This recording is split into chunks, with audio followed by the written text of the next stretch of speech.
Irish Bella gugat cerai Ahmad Zhoni siap jalani sidang kedua. Sidang kedua perceraian Irish Bella dan Ahmad Zhoni bakal segera digelar pada tanggal 23 November mendatang. Artis Irish Bella ternyata sudah gugat cerai suaminya, Ahmad Zhoni pada tanggal 6 November tahun 2023 ke Pengadilan Agama Depok, Jawa Barat. Sidang perdana gugatan cerai Irish Bella terhadap Ahmad Zhoni sesuai agenda, Kamis, tanggal 16 November tahun 2023, di Pengadilan Agama Depok, Jawa Barat. Namun Irish Bella dan Ahmad Zhoni kompak tak hadiri sidang perceraian perdana di Pengadilan Agama Depok, Jawa Barat. Persidangan telah dilaksanakan, dihadiri kuasa hukum penggugat, dalam hal ini pengacara Irish Bella, terusnya. Namun Irish Bella tidak datang, sementara Muhammad Amar Akbar tidak hadir di persidangan.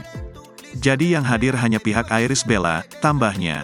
Selanjutnya, sidang kedua akan dilaksanakan pada Kamis, tanggal 23 November tahun 2023, mendatang.